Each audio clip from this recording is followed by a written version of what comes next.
मीराबाई का जन्म 1468 ईस्वी में मेड़ता के राठौड़ राव दूदा के पुत्र रत्न सिंह के यहाँ कुड़की गांव मेड़ता राजस्थान में हुआ था। मीरा के पिता रतन सिंह राठौड़ एक जागीरदार थे तथा माता वीर कुमारी थी। मीरा का पालन पोषण उसके दादा दादी ने किया। उसकी दादी भगवान श्री कृष्ण की परम भक्त थी, जो ईश्वर में अत्यंत विश्वास रखती थी। मीरा दादी मां की कृष्ण भक्ति को देखकर प्रभावित हुई। एक दिन जब एक बारात दूल्हे सहित जा रही थी, तब बालिका मीरा ने उस दूल्हे को देखकर अपनी दादी से अपने दूल्हे के बारे में पूछने लगी, तो दादी ने तुरंत ही गिरधर गोपाल का नाम बता दिया और उसी दिन से मीरा ने गिरधर गोपाल को अपना वर मान लिया।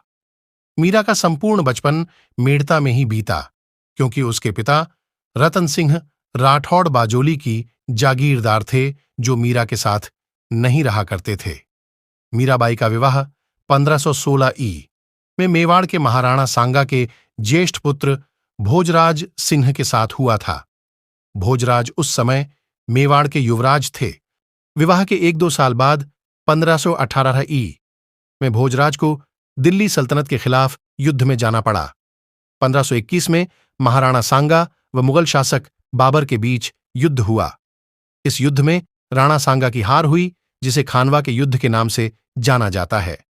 खानवा के युद्ध में राणा सांगा व उनके पुत्र भोजराज की मृत्यु हो गई। अपने पति भोजराज की मृत्यु के बाद मीराबाई अकेली पड़ गई। पति के शहीद होने के बाद वह भगवान श्री कृष्ण की भक्ति में डूब गई। मीराबाई का साधु संतों के साथ उठने बैठने व भजन गाने का कार्य उनके देवर विक्रम सिंह विक्रमादित्य को पसंद नहीं आया। उन्होंने मीरा को समझाया कि हम राजपूत लोग हैं और यह सब कार्य हमारा नहीं है, परंतु मीराबाई ने उनकी नहीं सुनी और कृष्ण भक्ति में ही आसक्त रही। विक्रमादित्य ने मीरा को कृष्ण भक्ति से रोकने के लिए कई प्रयत्न किए या विक्रमादित्य ने मीरा को जहर देने तथा सर्प से कटवाने का भी प्रयत्न किया। उसने एक दिन मीरा के लिए गिलास में जहर तथा एक कटोरी में सांप का जहर भेजा। मान्यताओं के अनुसार विक्रमादित्य के द्वारा भेजा गया सांप फूलों की माला बन गया। मीराबाई को मारने के उसके सारे प्रयत्न भगवान श्री कृष्ण की कृपा से असफल हो गए। इस तरह की घटनाओं को देखकर बाई ने मेवाड़ छोड़ दिया और भगवान श्री कृष्ण को ही अपना सब कुछ मान लिया। मेवाड़ भूमि को छोड़ने के बाद मीराबाई ने अपने आप को कृष्ण भक्ति में पूर्णतया लगा लिया। इतिहासकारों के अनुसार मीरा अपने जीवन के अंतिम वर्षों में द्वारका में रहती थी।